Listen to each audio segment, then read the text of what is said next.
My name's Gareth Wyn Jones. I live here in Llanfechan.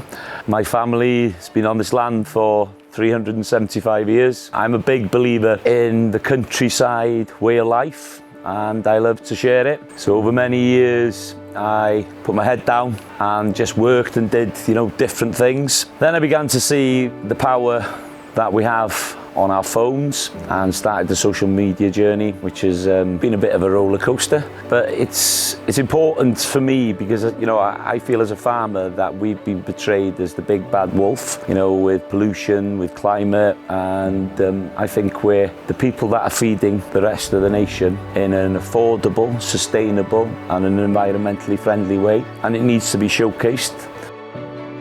So it was always about telling our stories, making sure people understood where food came from and the struggles, it takes to feed people.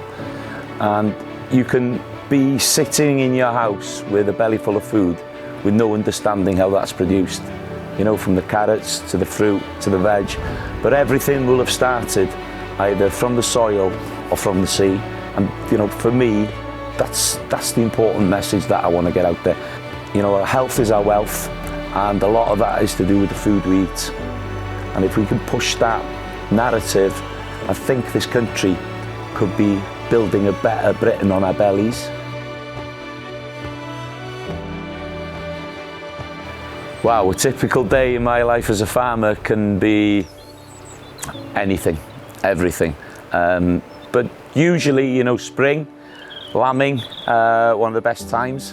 Very busy, very intense, very tiresome time, but a very rewarding time when we're bringing new life. The lambs and the calves, they're all, brought here in the spring, and it's like a 2-month window. There's a lot of arguments with the wife because I'm tired, I'm grumpy, but once it's all over, you then can see how all that hard work, it prevails. So it'll be starting at 5:30 every single day, all the year round. Doesn't matter where I go. If I go on holiday, I get up at 5:30. I've got a body clock. I've never had an alarm clock. So as we're going into winter now, that's what we'll be doing today. We'll be bringing the sheep off the mountain. So the mountain is 27,000 acres of open mountain, the biggest open space in England and Wales. So we bring the sheep off the mountain for the winter. So the mountain gets time to rest, rejuvenate, recharge its batteries, and we bring the sheep down then onto the lower ground. Week or so we'll be bringing the cows in, so there'll be a lot of bedding, scraping, feeding. It's more of a routine. So the Immersive tour started about 10 years ago. You have a phone call and chat with somebody, and she said, would you be interested in doing some immersive tours with a company called Rick Steves? So we'd done bits and bobs before that. So me being me, I said yeah. So they wanted to have like a show of the tour, what we were going to do. I think the biggest challenges are ahead of us now. I've gone through foot and mouth, which was a hell of an experience. 2013, we were hit here by a massive snowstorm, which was, again, absolutely devastating.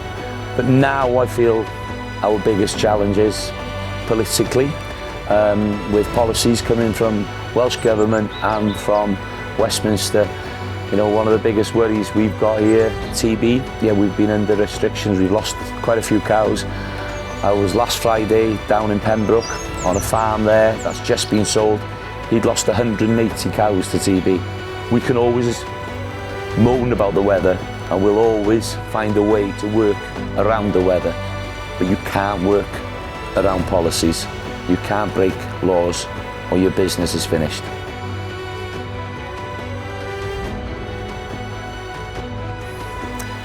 It's really important that we have campaigns, to highlight the problems, but as well to celebrate what farmers are doing and the countryside as well. And for me, the more of these campaigns, the better, because it brings people into our lives that can understand sometimes the struggles, sometimes the problems, but as well the joys. It's not always a bad day. And I think if we can get more of these messages out there and get more of these campaigns in a positive light where people can talk about their problems and you know, a problem spoken about, or you know, if there's a pint or a cuppa or just over the phone, that is going to be such a difference to people. As somebody that does a lot of social media, you wouldn't believe the messages I get on a weekly basis, you know, from how low people feel. You know, I've even spoken to somebody that was ready to take his own life, and that was a very, very scary thing on a Saturday night for me to do. You know, we were watching a film and I get a message on my phone and I knew it wasn't right, so I sent my phone number to him and we spoke for about an hour and a half, and his phone went dead, and it was very worrying that night. I didn't sleep very well, you know, it was all in the back of my mind. But we found some help for him. We found some financial help for him from one of the charities that I've been working with.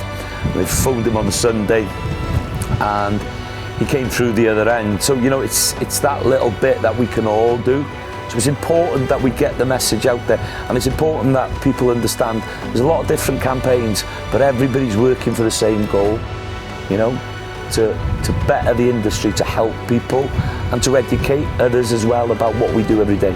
The message I would say would be, follow a farmer, understand what it takes to put food on your plate, because you're going to need a dentist, a doctor, a policeman, an accountant, once, twice, 3 times a year. You are going to need a farmer once, twice or 3 times every day.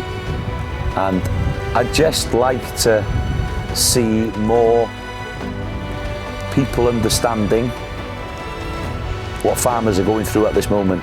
If we get the public to back us, then you'll see a difference with policies within our government.